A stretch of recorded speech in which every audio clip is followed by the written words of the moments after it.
मन दर्पण कहलाए। अर्थात क्या कहा है इस कवि ने इस भजन में कि ये मन कैसा है, एक दर्पण की तरह है। और दर्पण में क्या करते हैं अभी बताया कि देखने का काम करता है। और सबसे बड़ी बात, एक खासियत, शीशा कभी झूठ नहीं बोलता। ऐसे तोरा मन दर्पण कहलाए। अर्थात ये भजन हमें ये प्रेरणा देता है कि अगर जैसे आप कोई अच्छा कार्य करोगे, किसी की भलाई करोगे, तो मन बड़ा प्रसन्न होता है, गदगद हो जाता है कि आज मैंने उसकी सहायता की। बेचारा भूखा मर रहा था तो 2 रोटी दे दी, बेचारे के पेट में शांति मिलेगी। और जब किसी का अनर्थ करते हो, किसी को कष्ट पहुंचाते हो, तो ये मन कैसा, मन बड़ा दुखी होता है। किसी के घर चोरी करने जाओगे तो एक बार मन अवश्य रोकेगा कि नहीं ये गलत है। किसी की बुराई करोगे तो मन रोकेगा कि किसी के बारे में गलत बोलना अच्छी बात नहीं है। लेकिन जब कोई अच्छा कार्य करोगे तो ये मन गदगद होता है। अर्थात ये मन क्या है, अगर आप इस मन की अवश्य सुनेंगे ना, अच्छा कार्य करेगा तो मन रोकेगा, मन प्रसन्न होगा। बुरा कार्य करोगे तो मन रोकेगा। इसीलिए आपको कहीं और ढूंढने की जरूरत नहीं है कि परमात्मा कहाँ मिलेंगे। इस मन में ही भगवान को देखिए, क्योंकि मन में ही वास करते हैं, तभी तो ये भाव हमारे अंदर से आते हैं। और सबसे बड़ी बात, इसकी आगे के भजन में भैया ने भजन समय के माध्यम से कम गाया है, वरना इसकी पंक्तियां देखिए कि कैसी है। तन की दौलत छलती छाया, मन का धन अनमोल। तन कैसा है, तन की दौलत अर्थात जैसे हमारा ये तन सुंदरता होती है, तो किसी की सुंदरता को देखकर मन लुभाता है कि वाह कितना सुंदर है। लेकिन अगर उसका तन सुंदर है और मन में कोई सुंदरता नहीं है तो क्या फायदा ऐसी सुंदरता का। तन की दौलत छलती छाया, मन का धन अनमोल। पर इस तन के कारण मन के धन को माटी से मत तौलो। अर्थात उसके तन को देखकर, उसके सुंदरता को देखकर उसके पीछे पीछे भाग जाओगे। मन में कोई खासियत नहीं है तो क्या। तन के कारण मन के धन को माटी से मत तोल। मन की कदर भुराने वाले हीरा जन्म गवाए। अगर तुमने मन की नहीं सुनी तो समझो जो आत्मा इस हृदय में भगवान बैठे हैं उनकी नहीं सुनी तो क्या ये माटी मोल निकल जाएगा ये शरीर। इसीलिए सभी लोग समझें कि जो हृदय में अगर कोई बात आ रही है, मन रोक रहा है, तो उसको समझें। तभी आप जब कहा है ना कि जन जन में प्रभु का दर्शन करना, क्योंकि भगवान कहते हैं कि मेरी पूजा तो खूब करते हो, लेकिन आप वहां जाते हो पूजा करने के लिए मंदिर में, वहां पर 100 रुपए का 200 रुपए का प्रसाद चढ़ा के आओगे, लेकिन कोई गरीब भूखा मर रहा होगा तो 2 रोटी नहीं दोगे। कोई भिखारी होगा तो उसको 10-5 रुपए नहीं दोगे। मंदिर में जाके 100-200 रुपए की शुद्ध घी की मिठाई चढ़ा के आओगे। क्या भगवान भूखे हैं? अरे भगवान को क्या मिठाई चढ़ाते हो? ये सब दिया केवल उस परमात्मा का ही है। और कहते हैं कि भगवान हमारी मनोकामना पूरी कर दो, हम 2 नारियल फोड़ के आएंगे, 2 नारियल चढ़ाएंगे। अरे उनका दिया ही जब कार्य पूर्ण हो जाता है तो नारियल क्या कहीं और से आए हैं? भगवान की प्रकृति की ही संरचना है कि अपने घर से अलग से लेके आए थे, केवल उसने दिया है। और जब कार्य पूर्ण हो जाता है तो उससे वही नारियल उठा उठा के भगवान के मुंह पे फोड़ के आते हैं कि ले भगवान। अरे उसका दिया उससे क्या देते हो? देना है तो भूखे के पेट में 2 रोटी देकर आओ, तब भगवान अवश्य प्रसन्न होंगे। क्योंकि भगवान ये नहीं कहते कि मुझे दो। अरे वो तो जगत का पिता है, जगत का पालन करने वाला है। हम उसे क्या देंगे? हम सारे उसके बच्चे हैं। लेकिन अगर आप हर एक मानव मात्र में, हर एक जीव मात्र में परमात्मा का दर्शन जिस दिन करने लग जाओगे, उस दिन आपको भगवान की प्राप्ति अवश्य होगी। क्योंकि अभी पिछले दिन में ही मैंने एक कथा सुनाई थी, कौन सी? नामदेव महाराज की, कि भक्तमाल के एक भक्त हैं और उन्होंने क्या, एक कुत्ते में भी भगवान का दर्शन किया। ऐसी भक्ति हमारे अंदर हो कभी एक भूखे को भोजन कराए, बेसहारा को सहारा दे जितना हो सके। क्योंकि आजकल देखने को हमें भी मिल रहा है, जगह जगह जाते हैं इंसानों के हृदय से मानवता जैसे चली जा रही है, जानवर बनते जा रहे हैं। कोई पीड़ित होता है, दुखी होता है, कहीं रास्ते में एक्सीडेंट भी हो जाए तो अपने निकल जाते हैं। अरे किसी भी सहारे की मदद करे, उसको सहारा दे। लेकिन आइए कथाओं में आगे बढ़ते हुए के और कथा भी सुने तो कैसे एकदम अज्ञ होकर, विज्ञ होकर नहीं। यहाँ भरे भराए आओगे अर्थात अहंकार में आओगे तो क्या ग्रहण कर पाओगे। केवल यहाँ ही नहीं, कहीं भी जाएं, किसी भी सत्संग में जाएं तो केवल इस भाव से जाएं कि प्रभु मैं तो एक अज्ञानी हूँ, ज्ञान का भंडार तो आप हैं।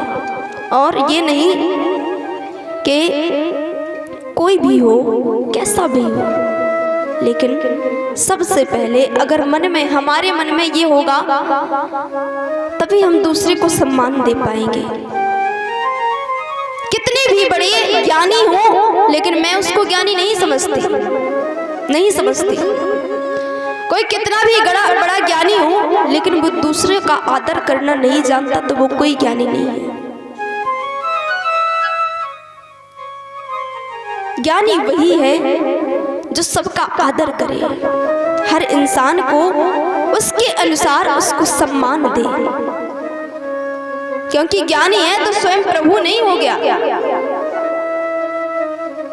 अरे हमारे प्रभु भी तो ऐसे हैं। श्री राम को देखिए, श्री कृष्ण को देखिए कि कैसे इतना सब कुछ होने के बाद भी कल कथाएं सुनी ना कि कितना प्रभु के पास बल है, ज्ञान है, ऐश्वर्य है, वैभव है, फिर भी किसके वशीभूत है, प्रेम के, गोकुल वासियों के, कि उनका झूठा भी खा रहे हैं, उनकी गालियां भी सुन रहे हैं, उनकी मार भी खा रहे हैं। ऐसे हमारे प्रभु हैं, फिर हम किस अहंकार में हैं। लेकिन कुछ अहंकारी लोग होते हैं, बुरा मत मानिएगा, क्योंकि ये संसार सागर है, हर प्रकार के मनुष्य होते हैं। कुछ लोग अपने अहंकार में रहते हैं कि हमसे बड़ा कोई नहीं, लेकिन क्या अहंकार करते हैं। अहंकार तो रावण का भी नहीं टिका, तो हम आप कौन किस खेत की मूली हैं। जो इतना बड़ा ज्ञाता था, ब्रह्म ज्ञानी था, रावण को कम मत समझिए। वेद वेदांत का बड़ा ज्ञाता था, बहुत बड़ा भक्त था शिव जी का। लेकिन हम जैसे अहंकार करने लगे, अहंकार मत करिए। क्योंकि एक छोटा सा दृष्टांत, अहंकार करते हैं और कुछ लोग होते हैं ना कि मन में तो अहंकार है लेकिन उनसे कहा जाए कि भैया ऐसा मत करो, वैसा भगवान की सेवा करो, ये करो, वो करो, तो कभी स्वीकार नहीं कर सकते। क्योंकि एक छोटी सी कथा कि एक बार ऐसे ही कथा पंडाल में कथा चल रही थी, वहाँ एक भक्त कथा श्रवण करने के लिए आया। लेकिन वो भक्त कैसा था, थोड़ा कानों से कम सुनाई देता था, बहरा था। कथा सुनने के लिए आया। क्यों आया?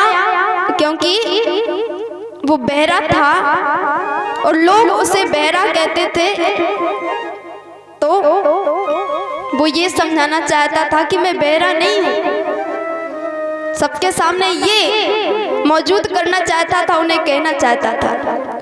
तो इसीलिए कि मैं बहरा नहीं हूँ, मैं कथा सुनने जाऊंगा और कथा सुनूंगा। कथा सुनने आया लेकिन सुनाई तो कुछ दे नहीं रहा, बैठा है, सबका मुंह ताक रहा है। सब हंसने लगे तो खुद हंसने लगे, सब ताली बजाएं तो खुद ताली बजाने लगे। कथा पूर्ण हुई। कथा सुन के प्रसाद लेकर घर जाने लगा, पर रास्ते में ही घर जा रहा था, रास्ते में उसे एक अपना बड़ा पुराना मित्र मिल गया। वो मित्र थोड़ा बीमार था तो चारपाई पे घर के बाहर लेटा हुआ था। इसने दूर से देखा और आवाज लगाई, अरे मित्र कैसे हो, बढ़िया हो ना। और एक बात और, जैसे कम सुनाई दे ना बड़ा ऊंचा बोलता है, तो आवाज लगा के चिल्लाया कि अरे मित्र कैसे हो, बढ़िया हो। तो वो बेचारा मित्र बीमार था, बोला अरे भाई क्या बताएं, हम तो बीमारी के कारण मर रहे हैं। अब वो ऐसा कह रहा है और यहाँ इसने क्या तर्क लगाया कि वो कह रहा है कि हाँ ठीक ठाक है। अरे वाह, बहुत अच्छा, भगवान की कृपा है। इतना कह रहा है कि भगवान की कृपा है, और वो क्या कह रहा है कि हम बीमारी से मर रहे हैं। बड़ा गुस्सा आया, लेकिन यहाँ भी इस बहरे व्यक्ति ने सवाल बंद नहीं किए। चलो अच्छा है, भगवान की कृपा है, लेकिन फिर थोड़ा सोचा कि शायद जब उसने इशारा करके बताया कि मैं बीमार हूँ, तो फिर दोबारा सवाल पूछा कि अच्छा बीमार हो तो किस डॉक्टर का इलाज करा रहे हो। जब वो कह रहा है कि भगवान की कृपा है, मर रहे हैं, तो बेचारा वो तो गुस्सा में आ ही जाएगा। आपसे कोई कहे आप बीमार हो और कहे कि भगवान की कृपा है, तो क्या सोचोगे मन में। वो भी बेचारा गुस्से में आया और बोला यमराज का। अरे वो तो बड़े अच्छे डॉक्टर है, कईयों को ठीक किया है, तुम्हें भी जल्दी ठीक कर देंगे। बेचारा वो बीमार व्यक्ति सुनकर और झुंझला गया। फिर भी उसने तीसरा सवाल पूछा, किस डॉक्टर का इलाज करा रहे हो। यमराज का। हाँ अच्छा, तो खाने में क्या बताया है। एकदम क्रोध में बोले पत्थर। अरे वाह, बड़ा अच्छा भोजन है, सेहत के लिए लाभदायक है, खाने में भी जल्दी पचने वाला है, बड़ा अच्छा है। ऐसे ही कुछ मनुष्यों का स्वभाव होता है कि जैसे ये बहरा व्यक्ति सबको पता नहीं लगने दे रहा कि मैं बहरा हूं, लेकिन क्या किसी को पता नहीं लगेगा। ऐसे भी हम कथा में आते हैं या फिर किसी अन्यत्र देख लीजिए कहीं और के जो अभिमानी व्यक्ति होते हैं वो अपनी अभिमानता को ग्रहण नहीं करते। लेकिन मेरा कहना केवल यही है कि इस जगत में केवल एक प्रभु के अलावा ना कोई बड़ा हुआ है और ना ही होगा। केवल वो एक बड़ा है और हमेशा वही रहेगा। इसलिए समझदारी इसी में है कि उसकी शरण में जाए, उसकी शरण ग्रहण करें और हर एक इंसान में, हर एक व्यक्ति में, माँ बाबा में, सब में भगवान का ही दर्शन करें, सबका आदर करें। क्योंकि कथाएं तो चलती ही रहती हैं, सब राम कृष्ण की कथा है, वही है, लेकिन उस कथा को सुन के कितना अपने जीवन में हम उतार पाएं, ये बात है। ऐसे ही होना चाहिए, क्योंकि जब इस दुनिया में आते हैं तो एक भजन मैंने एक दिन सुनाया था, जाएगा जब जहां से कुछ भी न साथ होगा, 2 गज कफन का टुकड़ा तेरा लिबास होगा। लेकिन वो कफन का टुकड़ा भी साथ नहीं जाता। क्या साथ जाता है? जो आपने पुण्य किए हैं वो पुण्यों का फल साथ जाता है, जो पाप किए हैं वो पापों की गठरी आपके साथ जाती है। इसीलिए कुछ कार्य करें तो एक बार मन में अवश्य सोचे कि मेरे इस कार्य से किसी को क्षति तो नहीं पहुंचेगी, किसी को दुख तो नहीं पहुंचेगा, ये भाव मन में हो। क्योंकि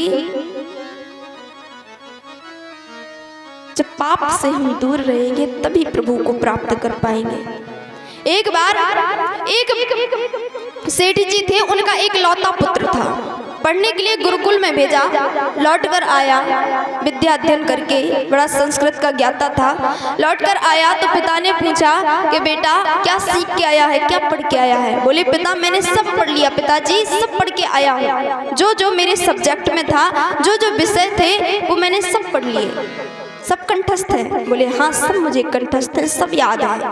बोले अच्छा बेटा तो एक बात बता कि पाप का बाप कौन है। बेटे ने दिमाग लगाया, अरे ये पाठ तो मेरे गुरुजी ने मुझे सिखाया ही नहीं।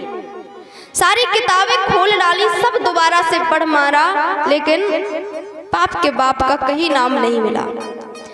पिता ने कहा कि बेटा तूने शिक्षा तो अध्ययन की, लेकिन जब तक तू इस प्रश्न का उत्तर मुझे नहीं देगा तब तक घर में प्रवेश मत करना, जाओ निकल जाओ। बेटा निकल पड़ा।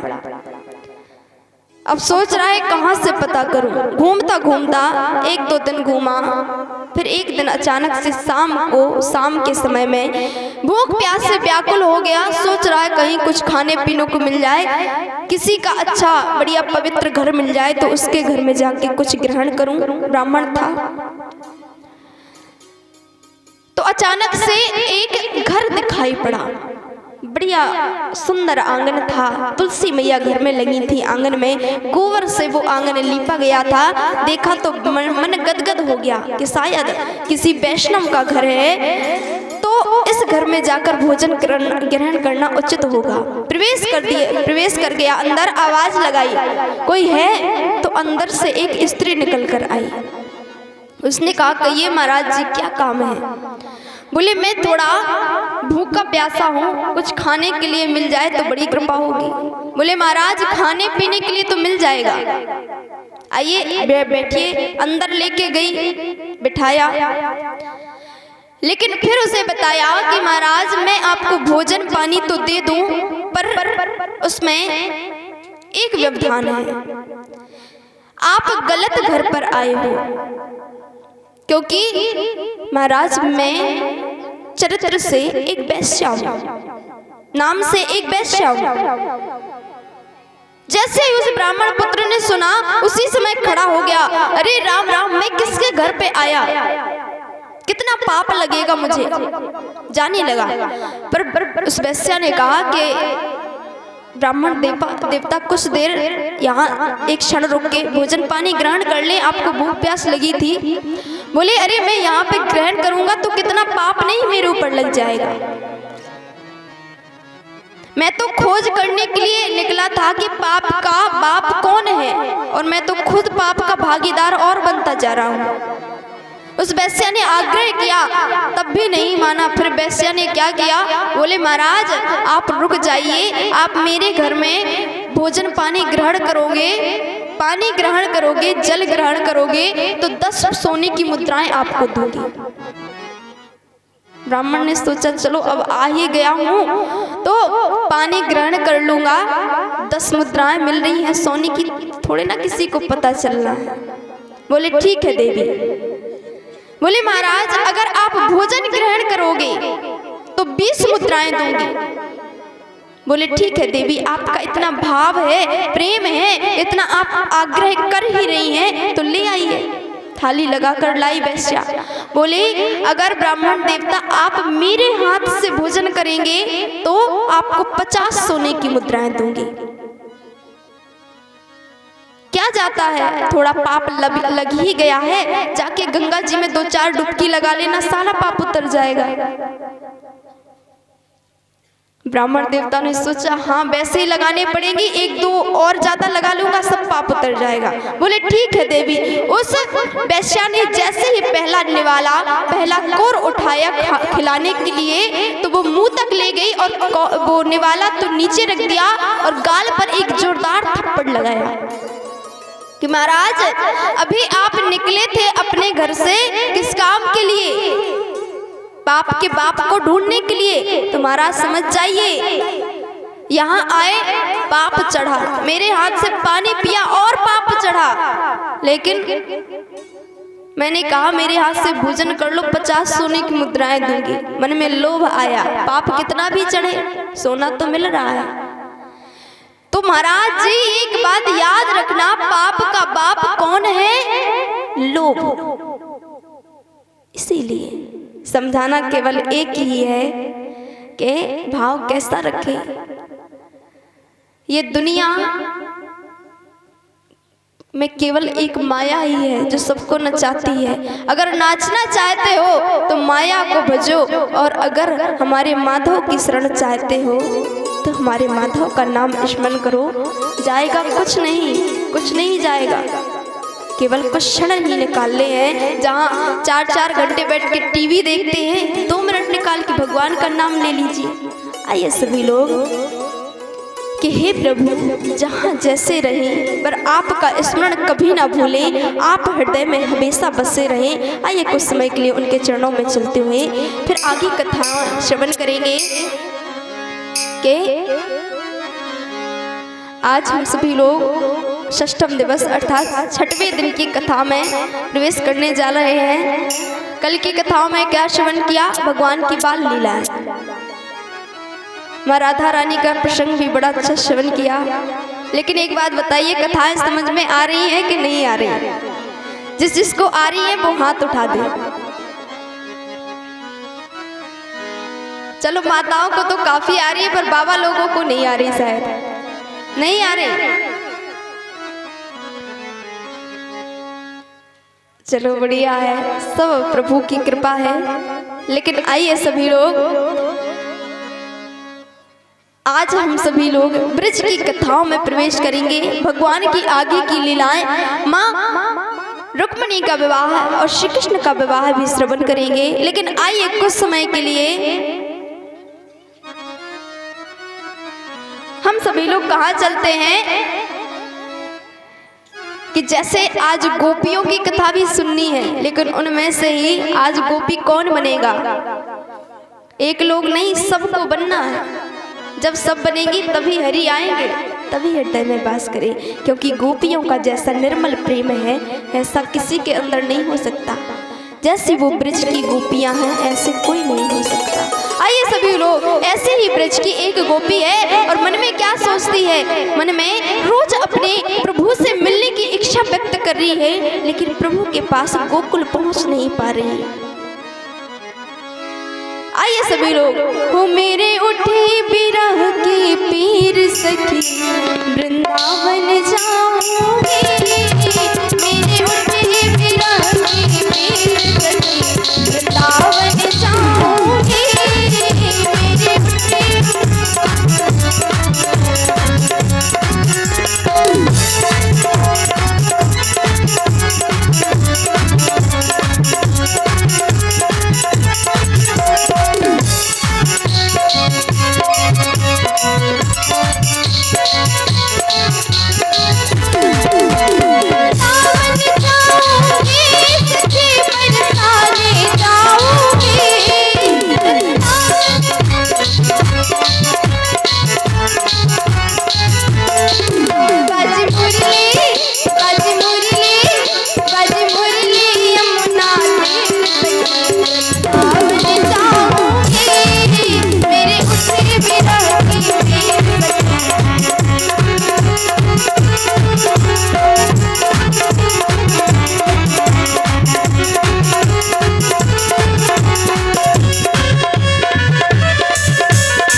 बड़ा ही प्रेम और श्रद्धा आपके अंदर है कि सभी लोग कितने भाव से और श्रद्धा से कथा श्रवण करते हैं। बड़ा अच्छा लगता है, बड़े अच्छे हैं आप सभी लोग, क्योंकि भक्ति है और श्रद्धा वो आप सबके हृदय में साक्षात देखने को मिलती है। आजकल ऐसे भक्त हर कहीं नहीं मिलते। झूठ मत मानिएगा, ये केवल मैं आप सभी लोगों के लिए नहीं कह रही हूँ, जो सत्य है वो कह रही हूँ। क्योंकि जैसी भक्ति और श्रद्धा आपके अंदर समाई है ये बहुत कम लोगों में होती है। तो ये आप हमेशा अपने हृदय में बनाए रखें। सिद्ध बाबा की कृपा और भगवान की प्रभु की कृपा आपके गांव पर ऐसी हमेशा ही बरसती रहे। पर आइए सभी लोग प्रसंगों में आगे बढ़े। कल हम सभी लोगों ने भगवान के दिव्य चरित्रों का श्रवण किया और श्री गोवर्धन महाराज की परिक्रमाएं भी की। कल माताएं कम आई थी, क्योंकि एक बात और है कि गांव में अभी विवाह भी चल रहे हैं और उसी वजह से हमारे वरुण देवता भी बड़े प्रसन्न हैं। कहा जाता है ना कि शादी ब्याह में पानी क्यों बरसता है, क्योंकि वो तो हमारी माताएं ज्यादा अच्छे से जानती होंगी। हाँ, इसीलिए बच्चों को कह देना कि भोजन बड़े संभल के करें। बिल्कुल। लेकिन एक बात और है कि कथाओं में अगर पानी बरस जाए ना, बड़ा शुभ माना जाता है। शास्त्रों में लिखा है जिस कथा में पानी बरसे उस कथा में मानो ये वरुण देवता के जब पानी बरसता है तब सभी देवी देवताओं का आशीर्वाद हम पर बरसता है। स्वयं साक्षात वो यहाँ पर आते हैं जिस कथा में पानी बरसे। और भगवान की कृपा ऐसी है कि आज तक हमारी जितनी कथाएं हुई हैं, हर कथा में चाहे 2 बूंद पानी आया हो, लेकिन हर बार पानी आया है। बड़ा धन्यवाद है ठाकुर जी का, जो इस योग उन्होंने समझा, अपनी कृपा बरसाए रखे हैं। और आपके गांव पर भी ऐसे, आप पर भी, आपके घर परिवार बाल बच्चों पर भी ऐसी कृपा बनाए। पर आइए, हमारे गोवर्धन महाराज प्रभु ने समझाया कि अगर पूजा करनी है तो किसकी करो किसकी, जो पूजनीय है। कौन है? जिसका हम दूध पीते हैं, गौ माँ। क्योंकि जब बच्चा पैदा होता है तो माँ कितनी साल, 2 साल, 5 साल, 2 साल, 3 साल इतना दूध पिलाती है। लेकिन एक गौ माँ है कि बचपन से लेके बुढ़ापे तक जिसका हम दूध पान करते हैं, दुग्ध पीते हैं, वो कौन है? वो गौ माँ है, कभी मुंह नहीं मोड़ती। और दूसरा हमारे श्री गोवर्धन महाराज, ये पेड़ वृक्ष जिनकी कृपा से जब पेड़ों की वजह से ही पेड़ काट दिए जाए तो कहा जाता है, वैज्ञानिक में आता है कि पानी नहीं बरसेगा, पेड़ कम हो जाए। इसीलिए पेड़ लगाओ। सभा सुना होगा आप सभी लोगों ने, ज्यादातर शहरों में पेड़ लगाए भी जा रहे हैं। इसीलिए आज प्रभु ने मिलकर के क्या कराया, अपने ब्रजवासियों से गोवर्धन महाराज की गौ माता की पूजा कराई है। पूजा करके जैसे ही लौट कर आए हैं अपने ब्रजधाम में, कुछ समय रह रहे हैं, बड़े भाव से खेल रहे हैं, कूद रहे हैं। एक दिन खेल खेल में निकल गए खेलने के लिए, सांझ को लौट करके अपने घर पर आए हैं। रात्रि में विश्राम किया, पर नंद बाबा की एक आदत थी कि वे सुबह भोर की बेला में, ब्रह्म मुहूर्त में रोज यमुना मैया में स्नान करने के लिए जाते थे। लेकिन आज कितने बजे जग गए? ठीक 12 बजे। पता ही नहीं चला कि 4 बजे हैं कि 5 बजे हैं। समझ रहे हैं कि सवेरा हो गया है और रात के 12 बजे स्नान करने के लिए यमुना मैया में चले गए। जाकर जैसे ही यमुना मैया में डुबकी लगाई तो वरुण देवता के जो सैनिक थे वो पकड़ करके ले गए नंद बाबा को। क्योंकि कहा जाता है कि रात्रि में जल में स्नान नहीं करना चाहिए। ऐसे जल में तो कर सकते हैं, अगर बहुत महत्वपूर्ण है तो घर में भरे भराए जो बर्तन में भर के रखते हैं उनमें कर सकते हैं। नदी तालाबों में कभी नहीं करना चाहिए बिना ब्रह्म मुहूर्त के पहले, सुबह से पहले। पर जैसे ही गए तो जो वरुण देवता के सैनिक थे वो पकड़ कर ले गए, बंदी बना दिया गया, ले जाकर एक खंबे से बांध दिया नंद बाबा को, बांध दिया। सुबह जब पता चला, क्योंकि नंद बाबा के साथ भी 2-4 ग्वाल वाला आए थे, उन्होंने जाकर कन्हैया को बताया, अरे कन्हैया देख तो हमारे बाबा स्नान करने के लिए जैसे ही डुबकी लगाए लौट कर ही नहीं आए। सब परेशान। श्री कृष्ण आए और यमुना मैया में कूद पड़े। जैसे ही पहुंचे वरुण लोक में तो उधर पर वरुण देवता ने सभी द्वारपालों ने सबने मिलकर के बढ़िया चरण दबाए, पूजा की, आशीर्वाद लिया। पर नंद बाबा दूर खड़े खड़े देख रहे, देखो तो हमें तो लाकर यहाँ पर खंबे से बांध दिया और ये कहाँ का भगवान है कि इसकी इतनी पूजा कर रहे हैं। लेकिन एक बात है, तभी एक बात याद आई नंद बाबा को कि जब ये पैदा हुआ था हमारा कन्हैया तो कौन आया था, जो कंस के गुरुदेव है, कुल गुरु है, श्री गर्गाचार्य जी। गर्गाचार्य जी आए थे, उन्होंने ही कृष्ण का और बलराम का नामकरण किया था। नामकरण करने के लिए आए तो भगवान श्री कृष्ण छोटे से थे। मैया यशोदा श्री कृष्ण को दूध पिला रही थी, उधर रुक्मणी मैया भी अपने बलदाऊ को गोद में लिए बैठी हैं। नंद बाबा ने कहा कि चलो नामकरण करवाना है, गर्गाचार्य जी आए हैं, कहीं ये खबर किसी के कान में न पड़ जाए और जाके कंस को बता दे, इसीलिए जाके उनको गौशाला में बिठा के आया हूँ, जल्दी चलो। लेकिन यशोदा मैया को संशय हो गया, अरे बड़ा पहुंचा हुआ महात्मा है, कौन सा गुरु है, देखते हैं, आज इसकी परीक्षा लूंगी। तो रोहिणी मैया को कहा कि एक काम करो दीदी, आप ये अपना बलदाऊ मुझे दे दो, मैं अपनी गोद में ले लेती हूँ और आप मेरा कन्हैया अपनी गोद में ले लो। अगर ये सच में साधु है, संत है, तो पहचान जाएगा कि कौन किसका बेटा है, मुझे इन पर कोई भरोसा नहीं है। बोले ठीक है, लेकर गई है। पर जैसे ही वहां पहुंची, गर्गाचार्य जी बैठे थे, माँ रोहिणी आई, यशोदा मैया आई, पर छोरा की अल्लाह बल्दी कर ली। मैया का लाला लिए हैं श्री कृष्ण, वो रोहिणी मैया का लाला लिए हैं यशोदा मैया। पर जैसे ही पहुंची, अयम ही रोहिणी पुत्रो, गर्गाचार्य जी बोल पड़े कि यशोदा मैया आप जो अपने गोद में लाला लिए हो वो कौन है? अयम ही रोहिणी पुत्रो, वो रोहिणी का पुत्र है, आप गलत छोरा लिए हो। माँ समझ गई कि पहुंचा हुआ संत है, सामने जाकर बैठी।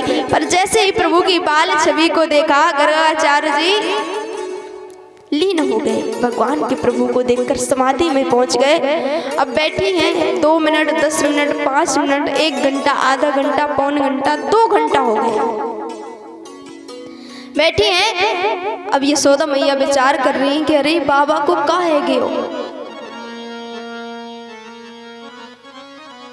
मानो कोई सांप आप तो नहीं सूंघ गया। पकड़ के हिलाया, अरे बाबा तेरे काहे गयो। तब बाबा समाधि से निकले और नामकरण किया कि आपका यशोदा मैया जो आपकी गोदी में जो लाला है उसका नाम क्या होगा? श्री कृष्ण चंद्र। इनके नाम ही क्या कहे जाएं कि इतने नाम होंगे कि आज तक किसी के नहीं रखे होंगे। माखन चोर, चित चोर, गोपाल, गिरधारी, कई नाम होंगे। मैया ने कहा मुझे ज्यादा बड़ी लिस्ट मत दो, केवल एक नाम बताओ। तो श्री कृष्ण का नाम बताया, श्री कृष्ण चंद्र। बलदाऊ का, ये बलदाऊ हो गए बलराम, बड़े लंबे चौड़े नाम हैं बाबा। मैया बोली पर हमको ये इतने लंबे नाम नहीं चाहिए, इसलिए मैया क्या कहती हैं अपने कन्हैया को और बलदाऊ को, श्री कृष्ण को कनुआ कह के बुलाती हैं और बलदाऊ को बलुआ। दोनों हो गए छोटा सा निकनेम। आजकल कहते हैं पप्पू टप्पू, ऐसे ही मैया ने निकाल लिया। पर उधर जब वरुण लोक में नंद बाबा खंबे से बंधे हुए हैं, वरुण देवता ने कृष्ण का सम्मान किया, पूजा की, चरणों में लौट गए।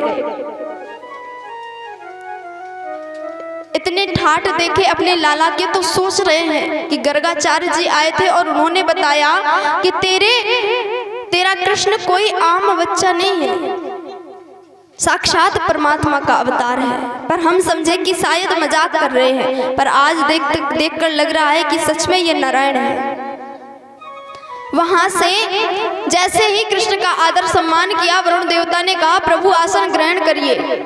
श्री कृष्ण बोले कि अरे महाराज, आप हमें तो कह रहे हैं आसन ग्रहण करिए, पर हमारे पिताश्री को वहां खंबे से ले जाकर बांधा है।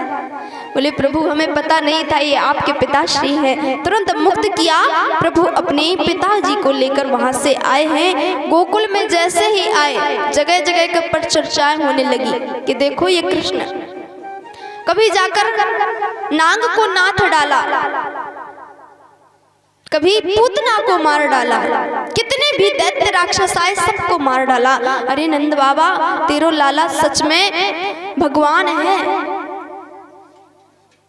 नंद बाबा भी सोचे कि हाँ भैया, मैं भी सोच रहा हूँ कि जैसे ये कार्य कर रहा है सच में भगवान है। ग्वाल वाल बोले आज तो कन्हैया से पूछ कर ही रहेंगे। कृष्ण के पास पहुंचे, बोले कृष्ण तू सच में भगवान है? बोले भैया मैं को भगवान ना है। बोले भगवान नहीं है तो तेरे पास इतनी शक्तियां कहां से आई?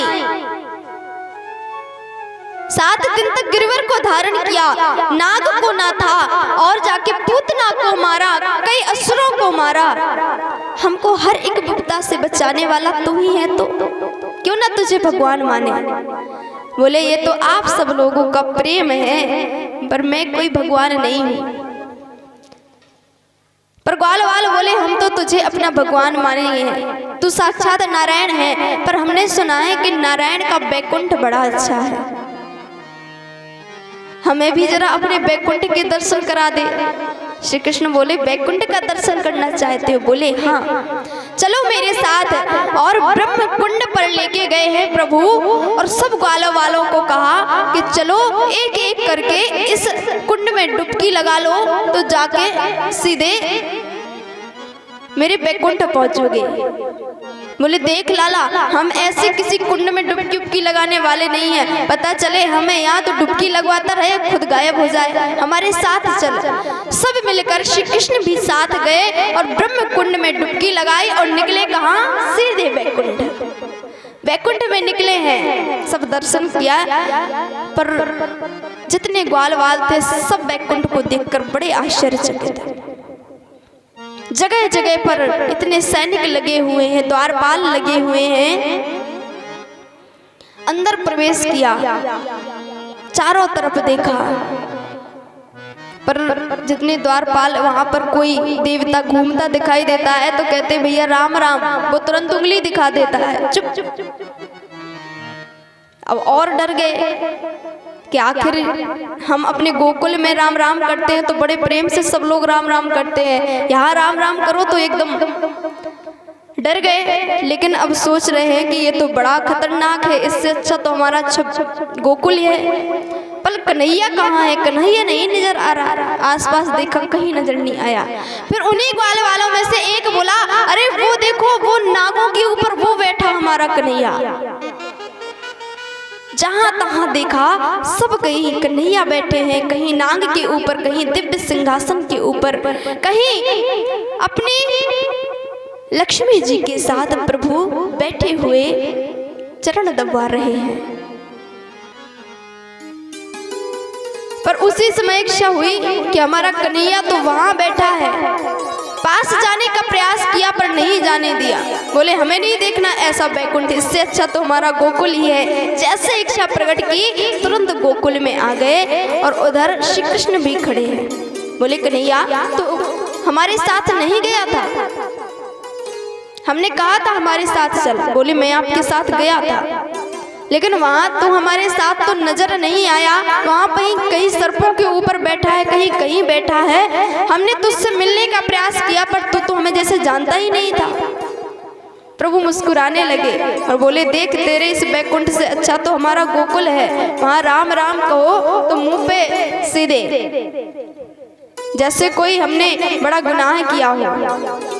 प्रभु सोचने लगे, हंसने लगे कि वहाँ पर राम राम कौन कहेगा, वहाँ तो केवल नारायण नारायण जपते हैं, सब हरि हरि जपते हैं। ऐसे प्रभु अपने ब्रजवासियों को आनंद देते हुए थोड़े और बड़े हुए हैं, रोज लीलाएं करते जा रहे हैं, रोज अपने ब्रजवासियों के साथ खेलते हैं, कूदते हैं, उनकी अच्छी बुरी सब प्रकार की सुनते हैं।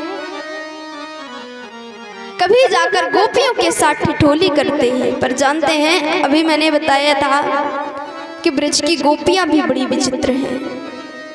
ऐसी गोपियां भी कहीं देखने को नहीं मिलेंगी,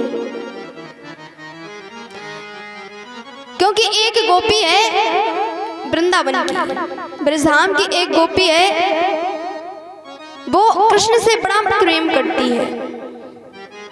विवाह हो गया है, अपनी सास और पति के साथ अपने घर में रहती है। सवेरा हुआ तो सास ने कहा कि जाकर गैया तोला, मैं जब तक भोजन पकाने का तैयारी लगाती हूँ। दूध दोहने के लिए गोपी गई, बर्तन लिया, गैया के पास गई, दूध दोहने लगी। लेकिन दोते दोते अचानक कृष्ण का स्मरण हुआ। स्मरण ही हुआ था कि उसी समय कृष्ण की आवाज सुनाई दी, अरे भाभी क्या कर रही हो? बोले, कन्हैया तू इतने सवेरे सवेरे? हाँ गोपी, क्या करूं, भूख लगी थी। अरे तुझे भूख लगी है, आजा तुझे बढ़िया ताजी ताजी दूध धारा गैया मैया की अभी तुझे पिलाती हूँ, आजा। और बगल में बैठा दिया और उस कृष्ण के मुख में ही वो गोपी दूध दोहने लगी। कृष्ण पीते जा रहे हैं, गोपी दोहती जा रही है, दोहती जा रही है।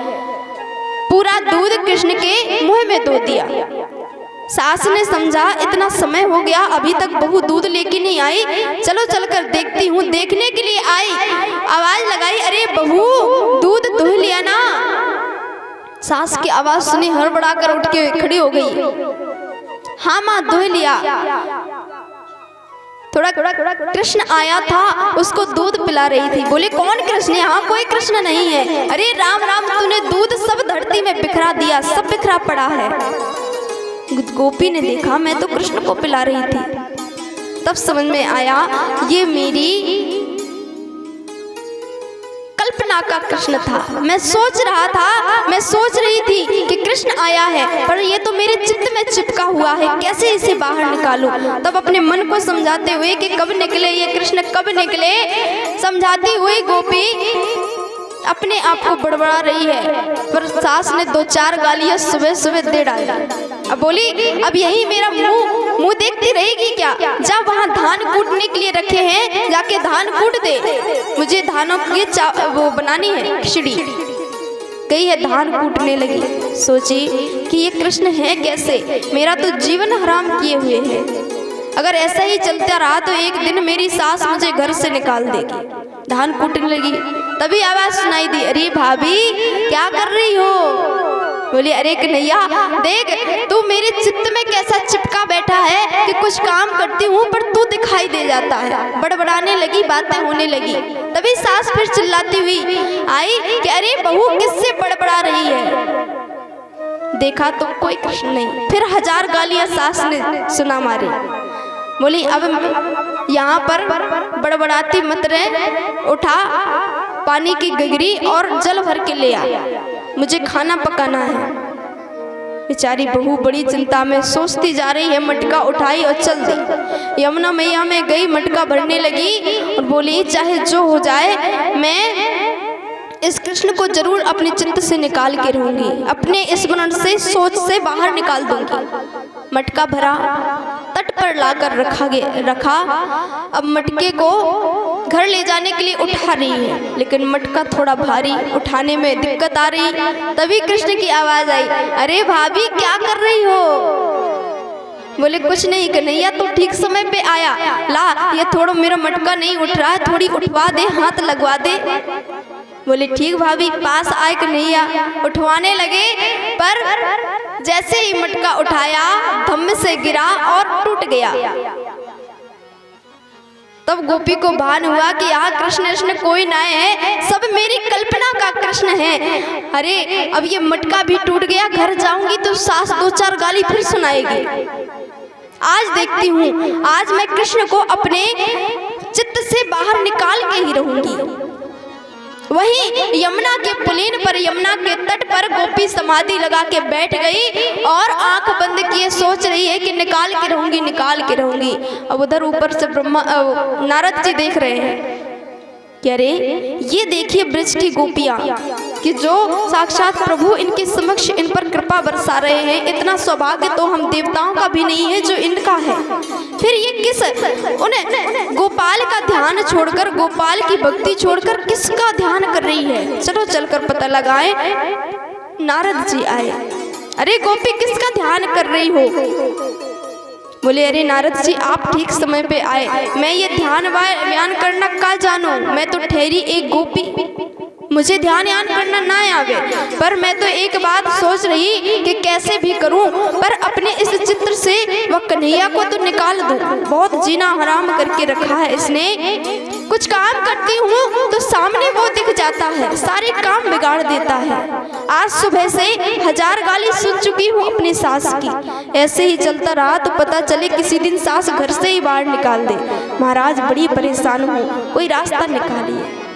आज नारद जी मन में सोच रहे हैं कि देखिए जहाँ योगी ऋषि सिद्ध महापुरुष सब जिन कृष्ण के अपने चित्त में समाने की कि मेरे हृदय में प्रभु आकर बैठ जाए, जो योग करते हैं, तप करते हैं, व्रत करते हैं, पूजा करते हैं, लेकिन इस गोपी का सौभाग्य देखिए कि ये प्रभु को अपने चित्त से बाहर निकालना चाहती है। धन्य धन्य है ये गोपी।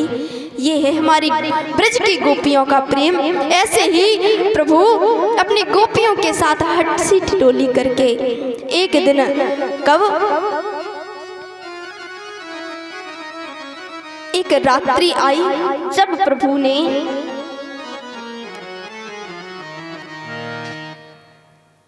शरद पूर्णिमा आई है। आधी रात के समय पर प्रभु कहाँ वन में गए हैं, जंगल में, और प्रभु ने क्या किया है, बंसी बजाना प्रारंभ कर दिया।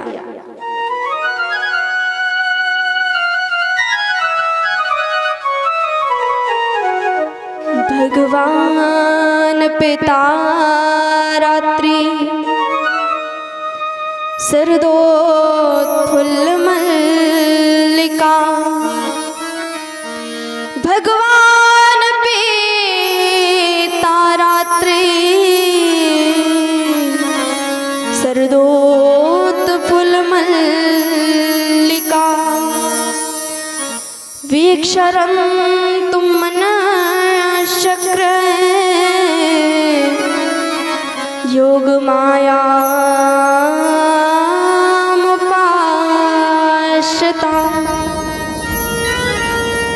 मानो शरद की पूर्णिमा की काली अंधेरी रात छाई हुई है। शरद पूर्णिमा की रात है और उधर आधी रात में भगवान बैठे बैठे बंसी बजा रहे हैं। लेकिन ये बंसी किस किस को सुनाई दे रही है? जिन गोपियों के हृदय में साक्षात प्रभु बैठे हुए हैं उनके कानों में ये बंसी सुनाई दी, अन्य किसी गोकुलवासियों को नहीं सुनाई दे रही है। पर जिन जिन को सुनाई दी, जिन गोपियों को, कोई गैया के दोहन को भूली, कोई गैया के दोहन को भूली, कोई खोल कपाट चली, कोई अंजन बिखरा गालों पर, कोई दूध सना ले हाथ चली। उसी समय जिन जिन गोपियों के कानों में ये क्या पड़ी? जिन गोपी के कानों में पड़ी बंसी की तान, वो भूल गई सब भान। और जिन जिन को सुनाई दी, कोई अपने पति को भोजन करा रही है तो सब रोटी की डलिया बर्तन सब फेंक के खाना हो तो खाओ, हम तो जे चले चल दी। कोई दोहन कर रही है, गैया का दूध दो रही है तो उसी का कुछ नहीं देखा और वही हाथ लेकर कोई दूध सनाले हाथ चली। कोई श्रृंगार कर रही है, अंजन बिखरा गालों पर, काजल ये पता नहीं कि कहाँ लगाना है, आंखों में लगाना है, गाल में लगा के ही चल दी। ये है गोपियां। हर गोपी जिन जिन को सुनाई दे रही है सब प्रभु के पास खिंची चली जा रही है, खिंची चली जा रही है। लेकिन एक गोपी को क्या किया कि एक गोपी को उसके पति ने ले जाकर कमरे में बंद कर दिया। जाने नहीं दे रहे कि नहीं जाने दूंगा, लेकिन उस गोपी को देखिए उस कमरे में ही बैठ गई और समाधि लगा ली कि मैं नहीं जाऊंगी तो ये आत्मा तो जाएगी। गोपी का शरीर उस कमरे में मौजूद है और अंतर मन से आत्मा के साथ प्रभु के पास पहुंच गई और वहां पर पहुंची है। निशम्य गीतम तदनम वर्धनम, निशम्य गीतम तदनम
निशम्य गीतम तदनंगवर्तनम। पर वहां पे जैसे ही पहुंची सब गोपियां, प्रभु खड़े हैं बंसी लिए बंसी बजा रहे हैं। सब गोपियां अपना सब भान भूलकर प्रभु के सामने खड़ी है। प्रभु को थोड़ा भान हुआ कि कोई आया है, आंख खोलकर देखा तो गोपियां खड़ी हैं। स्वागतम भो महाभागा प्रियम करवाण वे। अरे गोपियों, अरे देवियों, आप इतनी रात्रि को यहाँ जंगल में क्यों आई हो? किस कारण से आई हो? गोपियां इतनी बड़ी बड़ी आंखें निकाल के कृष्ण को देख रही हैं कि मानो आप खुद यहाँ बुलाते हो और अनजान बन के पूछ रहे हो कि किस कारण से हम आई हैं। पर प्रभु ने कहा, वहां उपदेश दे रहे हैं गोपियों को कि देखो गोपियों, आधी रात में ऐसे कहीं नहीं जाना चाहिए, किसी पराये पुरुष के साथ इतनी आधी रात को नहीं होना चाहिए। तुम घरवार वाली हो, तुम्हारे पति तुम्हारे घर वाले हैं, क्या सोचेंगे? ये शोभा नहीं देता आप लोगों के ऊपर। सुन रही हैं? बोले आप बोल लो, पहले जितना बोलना है प्रभु, जितना बोलना है सो बोल लो, जब हम बोलेंगे तब आपको मौका नहीं देंगे। प्रभु समझा रहे हैं कि देवियों, इतनी रात्रि को मत आना चाहिए, अंधेरी रात है, आधी रात हो चुकी है। लेकिन गोपियों ने कहा, प्रभु अंधेरी रात है तो क्या हुआ। एक बात बताइए कि जैसे कोई पति पत्नी हो, पति बाहर जा रहा है कुछ काम से, पत्नी को कह के गया कि मैं 10-15 दिन में लौटूंगा। पत्नी है, कह रही है कि मैं आपके बिना कैसे रहूंगी। पति ने एक काम किया, एक मिट्टी का पुतला अपने समान बना दिया और पत्नी को दे दिया कि देखो जब तक मैं लौट कर ना आऊं तुम इसकी सेवा करना, पूजा करना, इसी के साथ रहना। पत्नी ने मान लिया, पति चला गया। अब रोज सुबह शाम वो उस मिट्टी के पुतले की पूजा करती है, उसकी सेवा करती है। लेकिन जब लौट के आया पति कुछ दिनों के बाद, दरवाजा खटखटा रहा है, लेकिन वो उसकी पत्नी ने दरवाजा नहीं खोला। क्यों नहीं खोल रही? क्योंकि वो अंदर बैठी उस मिट्टी की पुतले की आरती उतार रही है, पूजा कर रही है। अब गोपियां बोली कि प्रभु आप एक बात बताइए, अब उस स्त्री को क्या करना चाहिए जो द्वार पर उसका साक्षात का पति खड़ा है सदेह धारण किए, उसके लिए दरवाजा खोलना चाहिए या जाके उस मिट्टी के पुतले की पूजा करनी चाहिए? श्री कृष्ण बोले कि गोपियों, उस मिट्टी के पुतले में क्या रखा है? जब तक पति नहीं था तब तक उसकी पूजा करती रहती, कोई दिक्कत नहीं। जब उसका स्वयं का पति आ चुका है तो जाकर दरवाजा खोलना चाहिए, उसके पास जाना चाहिए, उसके साथ रहना चाहिए। गोपियां हंसकर बोली प्रभु हम भी तो आपको यही समझाने की कोशिश कर रहे हैं कि हमारे जो पति घर पर है वो क्या है, उनका शरीर क्या है, नश्वर शरीर है। एक दिन सब जहां के तहां हो जाएंगे। इस शरीर से किसी का किसी से संबंध नहीं है।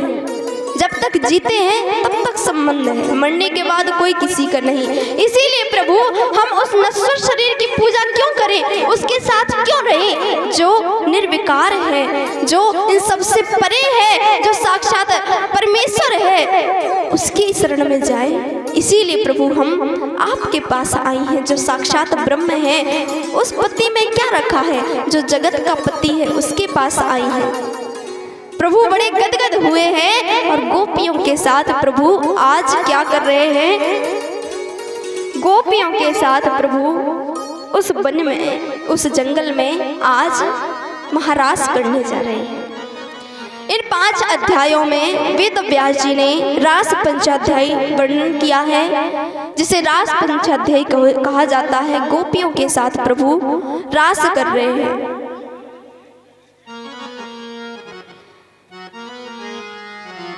लेकिन उनमें जब प्रभु उनके साथ रास कर रहे हैं, उस समय कुछ गोपियों को अपने आप अहंकार आया अपने ऊपर कि शायद हमने कितने पुण्य किए होंगे, कितने पुण्य किए होंगे कि जो हमें हमारे साथ प्रभु यहाँ नाच रहे हैं, हमारे ऊपर इतनी कृपा किए हैं,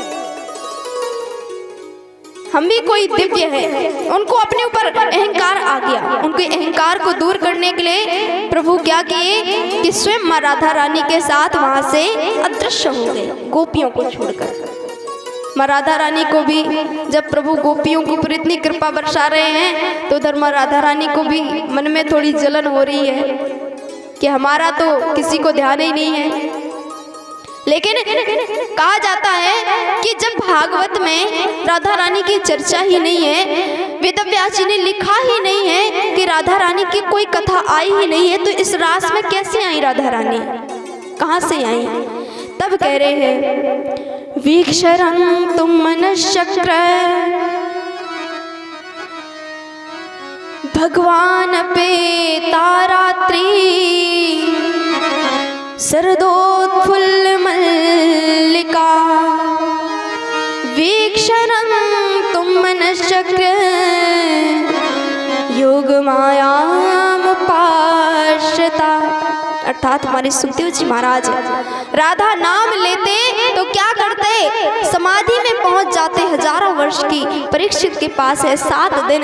इसीलिए राधा रानी तो है उस रास में, किस नाम से उनको सुशोभित कर रहे हैं? योग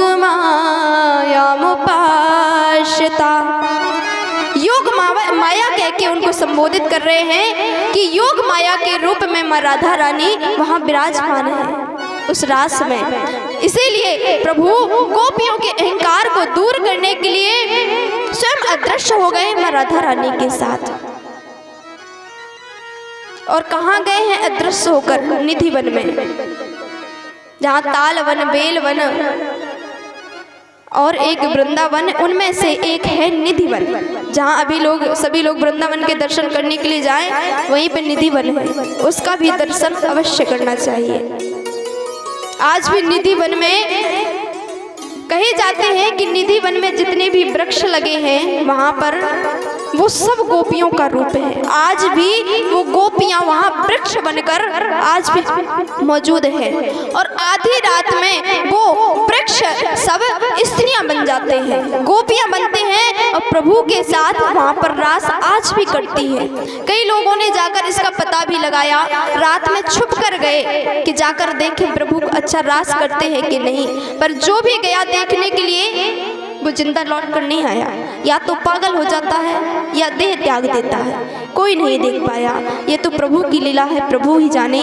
निधि वन में प्रभु गए हैं माँ राधा रानी के साथ। राधा रानी थक चुकी, बोले प्रभु मैं नहीं चल पाऊंगी। प्रभु ने माँ राधा रानी को गोद में उठाया है और आगे जाकर उस निधि वन में प्रभु श्री कृष्ण माँ राधा रानी का दिव्य श्रृंगार करने लगे। पर इधर गोपियाँ चारों तरफ व्याकुल होकर ढूंढने लगी कि हमारे प्रभु कहाँ गए, प्रभु कहाँ गए। पत्तों से, वृक्षों से, गली गली, डाली डाली सब कहीं पूछते हैं कि मेरे प्रभु को देखा है, प्रभु को देखा है। जगह जगह देखा, फिर प्रभु के पद चिन्ह दिखाई दिए। देखिए ये तो हमारे प्रभु के पद चिन्ह है, पर एक लोग और कोई साथ में गई है। कौन सी गोपी गई है? चलो चलकर इन चिन्हों का ही पीछा करते हैं। देखती आई, पर कुछ आगे चलते ही उन दो पद चिन्हों में से एक पद चिन्ह गायब हो गया, क्योंकि प्रभु ने माँ राधा रानी को गोद में उठा लिया था। एक पद चिन्ह दिखाई दिया, उसके पीछे गई, उसके बाद वो भी अदृश्य हो गया। अब गोपियाँ और व्याकुल हुई हैं और इधर सब प्रभु से प्रार्थना कर रही हैं। कैसे? आइए हम सभी लोग भी, वेद व्यास जी ने इस रास पंचाध्याय में गोपी गीत लिखा है जो संस्कृत में है। हम सब लोग भी उसका पाठ करें कुछ श्लोकों में कि कैसे वो विरह में व्याकुल गोपियां अपने प्रभु को पुकार रही हैं कि हे माया के स्वामी, हे हमारे प्रभु, हे चितचोर कहाँ चले गए हमको ऐसे छोड़ करके। आइए हम सभी लोग जयति तेधिकम जयति तेधिकम जमना व्रजा शयत इंदिरा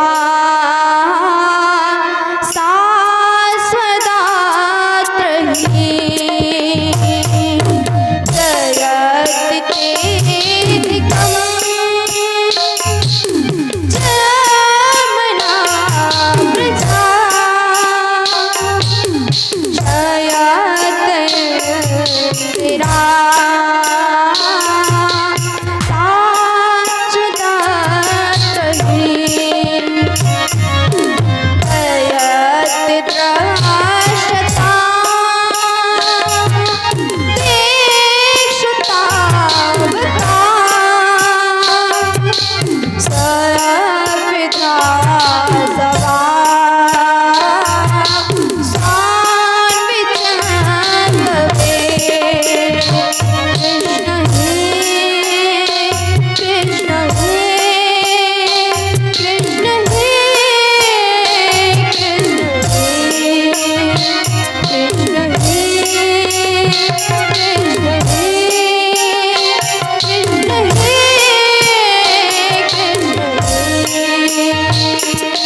हमारी ज्यादा परीक्षा मत लीजिए, वरना हम अपने प्राण त्याग देगी।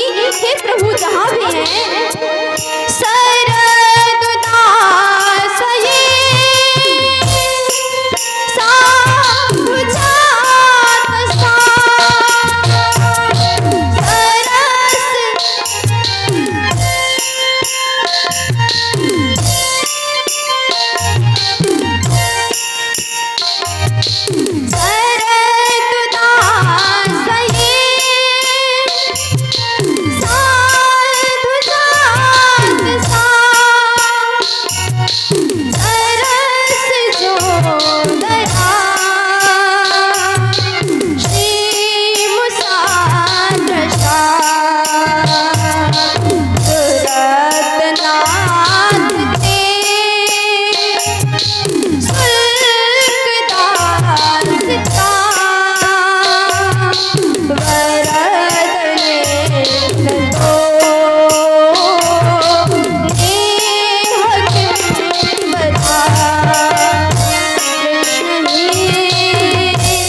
आज सभी गोपियां व्याकुल होकर रुदन कर रही हैं कि हे प्रभु कहाँ जा छिपे हो, हमसे ऐसे मुंह मोड़ के कहाँ गए हो, कैसे जी पाएंगे हमसे भूल हो गई जो हमने अहंकार किया। हम समझ गए प्रभु कि आप हमें समझाना चाहते थे, सीख देना चाहते थे, पर प्रभु अब और परीक्षा मत लीजिए। आकर के हम लोगों को दर्शन दीजिए, वरना हम व्याकुल होके अपने प्राण त्याग देंगे। हे प्रभु जहाँ भी हैं जल्दी आइए। उसी समय गोपियों का ऐसा भाव देखा, प्रभु वहीं पर राधा रानी के साथ प्रभु प्रकट हुए हैं और वहाँ पर अपनी गोपियों के साथ दिव्य रास किया है। पर जानते हैं कि जब प्रभु रास करने गोपियों के साथ रास करने जा रहे हैं, वहीं पर कौन आया है? अभी कल कथा सुनी थी कि कौन आए थे? श्री शिव जी भगवान की छठी पूजन पर दर्शन करने आए थे। पर आज यहाँ पर भी कि मैं भी पार्वती जी जा रही हैं रास में भाग लेने के लिए, क्योंकि रास में केवल एक पुरुष रहते हैं। कौन? हमारे श्री कृष्ण। बाकी सब नारियां उनके साथ रास करते हैं प्रभु। और शिव जी आज माँ पार्वती से कह रहे हैं कि हे महादेवी, मैं भी आज आपके साथ चलूंगा अपने प्रभु के रास में। पर वो समझा रही है कि प्रभु आप नहीं जा सकते हैं महादेव, वहां पर पुरुषों का जाना वर्जित है, केवल स्त्रियां ही जा सकती हैं। बोले कैसे भी जाऊंगा, पर मैं जाऊंगा।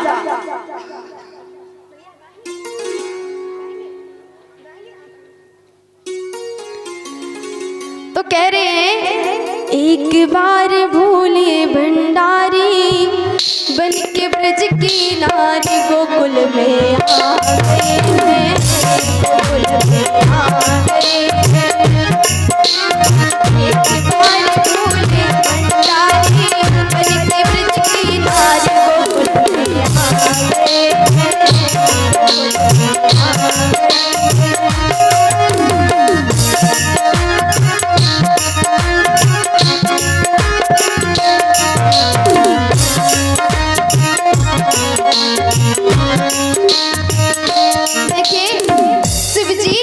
रूप धारण करके बन के ब्रज की नारी, एक रूप नारी का रूप धारण करके आए हैं ब्रज में। और जानते हैं आज भी ब्रज में हमारे भोले बाबा की पूजा होती है।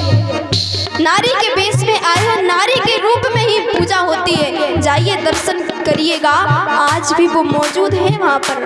लेकिन जब कह रहे हैं कि देवी मुझे ले चलो, पर पार्वती भी मना के हारी, ना माने ब्रजधारी गोकुल में आ गए हैं, गोकुल में आ गए हैं।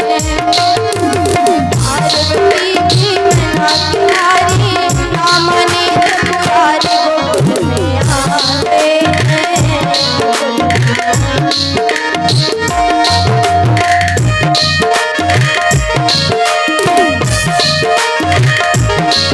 आ गए हैं।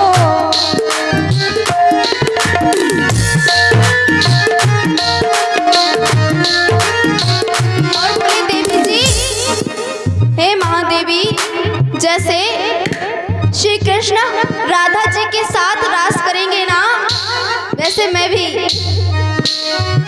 राधा संग श्याम नाचे, राधा संग श्याम नाचे, मैं भी नाचूंगा तेरे संग में।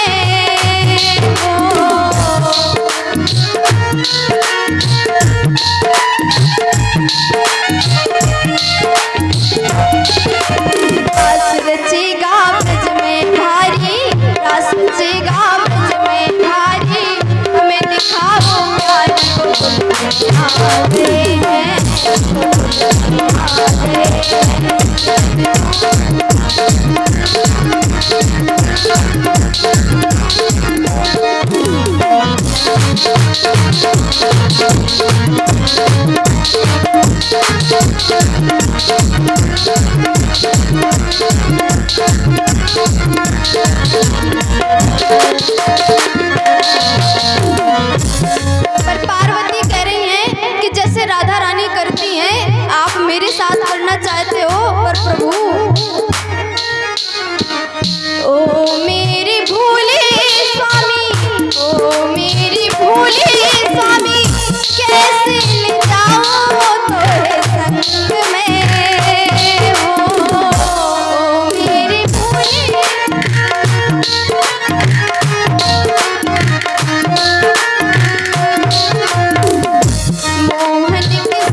बड़ा दिमाग लगा रहे हैं कि देवी आप चिंता मत करो, मैं जैसा कहता जा रहा हूँ वैसा करते जाओ, आराम से का बात बन जाएगी। कह रहे हैं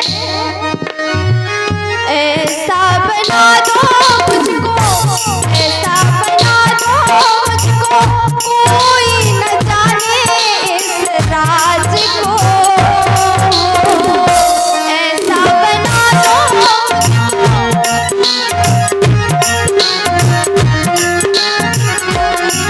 ऐसा बना दो कि मुझे भी साड़ी पहना दो, लहंगा चुनरी पहना दो, और वहां जाके भी क्या कहना, मैं हूँ सहेली तेरी, ऐसा बताना ब्रजराज को,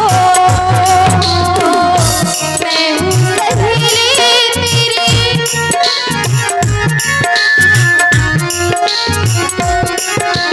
बना के चूड़ा, बना के चूड़ा पहन के साड़ी, चाल चले मत वाली गोकुल में आ गए हैं, गोकुल में आ गए हैं।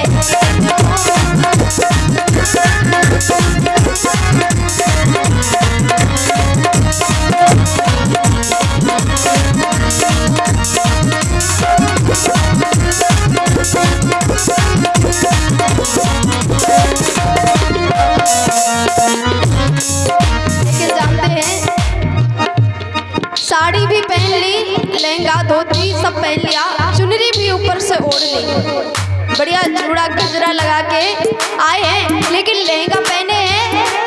अब इतने लंबे चौड़े महादेव, कहाँ हमारी छोटी सी पार्वती, उनका लहंगा पहना तो आधे पैर तो उसमें ही दिख रहे हैं,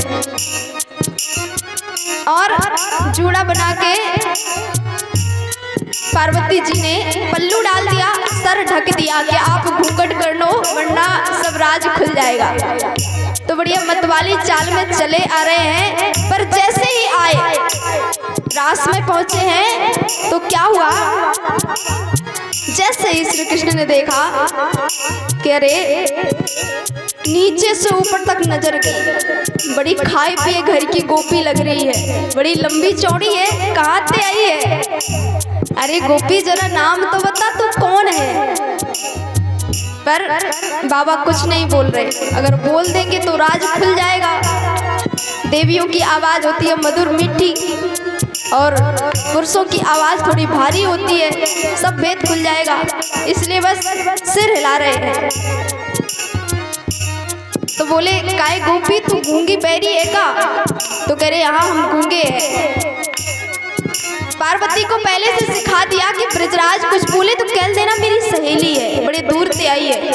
बोले ठीक है, बता दिया। लेकिन देखा मोहन ने जब तो, देखा मोहन ने जब तो, समझ गए वो सारी बात को।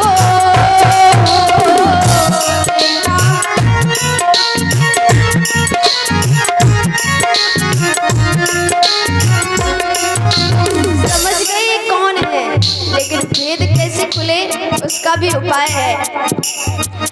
ऐसी बजाई बंसी, ऐसी बजाई बंसी, सुध बुध भूले भोलेनाथ रे हो।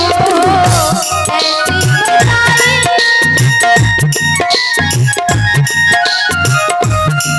कैसे बजाई कि प्रभु की मुरली में ही वो जादू है। बजाना प्रारंभ किया और इधर शिव जी ने नाचना प्रारंभ किया।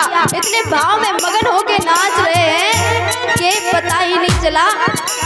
सर से खिसक गई है साड़ी, सर से खिसक गई है साड़ी, मुस्काई गिरधारी गोकुल में आ गए हैं, गोकुल में आ गए हैं।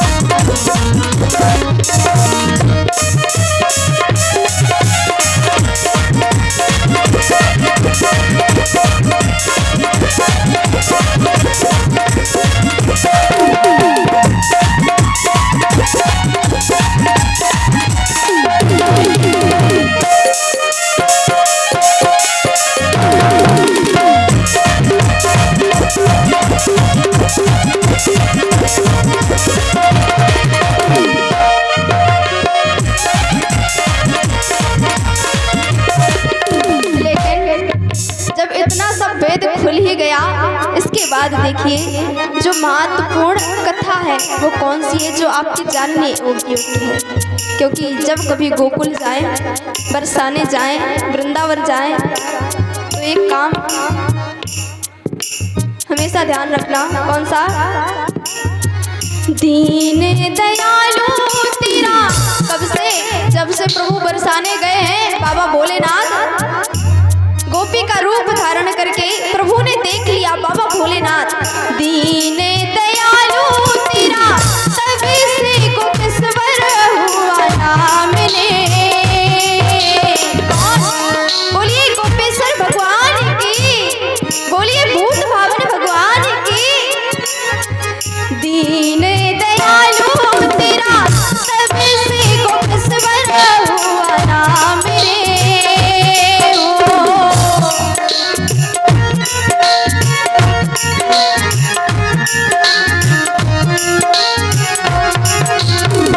ओ मेरे भोले बाबा, ओ मेरे भोले बाबा, ओ मेरे भोले तेरा वृंदावन में बना धाम रे। ओ मेरे भोले बाबा वृंदावन में तेरा धाम रे।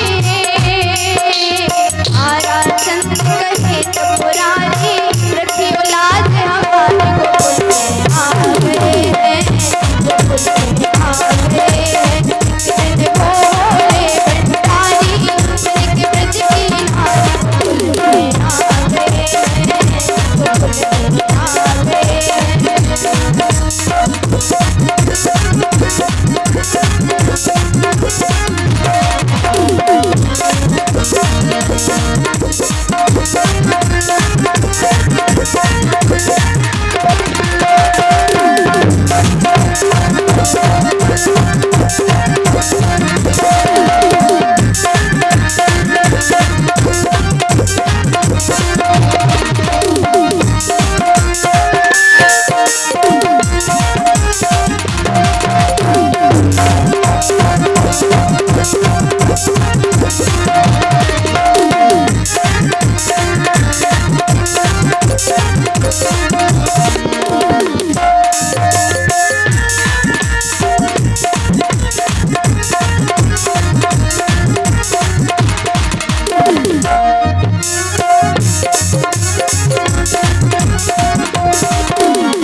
गोपेश्वर भगवान की।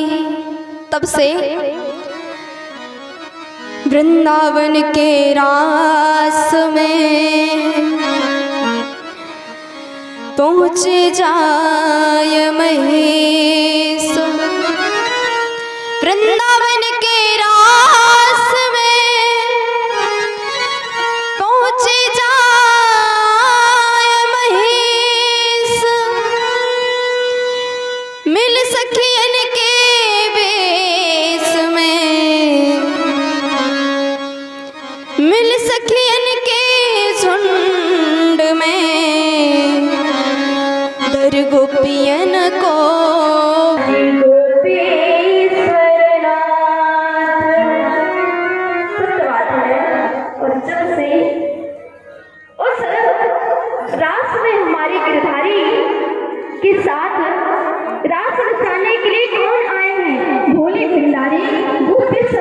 गोपी का रूप धारण करके आए हैं। आगे से बोलने का प्रयास कर रहे हैं, पर भोले बाबा खींचते जा रहे हैं, मुंह ढांकते जा रहे हैं, पर ये नहीं जानते पल्लू का एक छोर होता है तो दूसरा छोर भी होता है। खींचते जा रहे हैं, खींचते जा रहे हैं, कैसे कैसे लेकिन आए सभी लोग वहाँ पर कैसे सब लोग आज गोपियों के साथ, बड़ी गोपी आनंद में प्रभु के साथ आनंद ले रही है। रास का बड़ा दिव्य रास रचा है।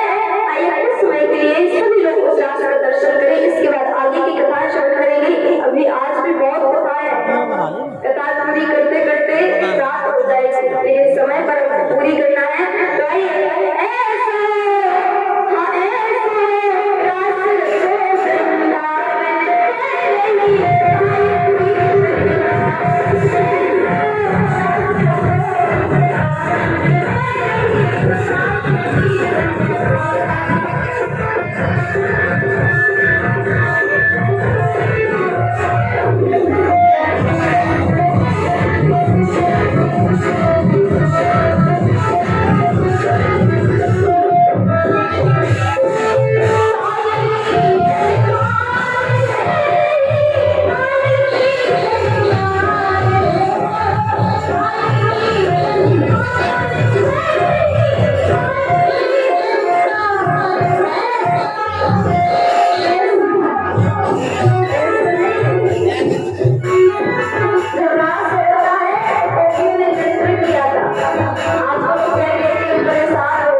लिए आप लोगों की इच्छा पर राधा मोहन देवल भैया, राधा मोहन देवल भैया,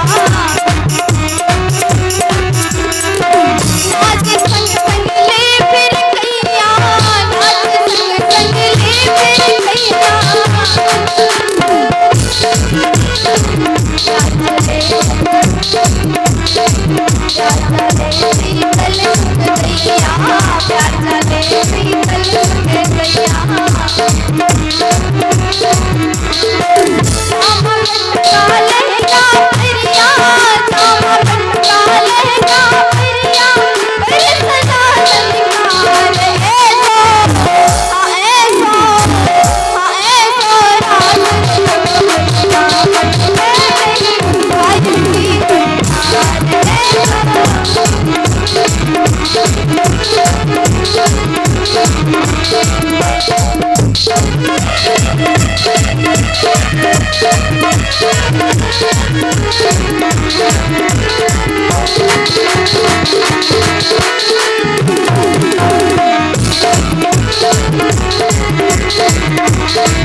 आज बीड़ा की हो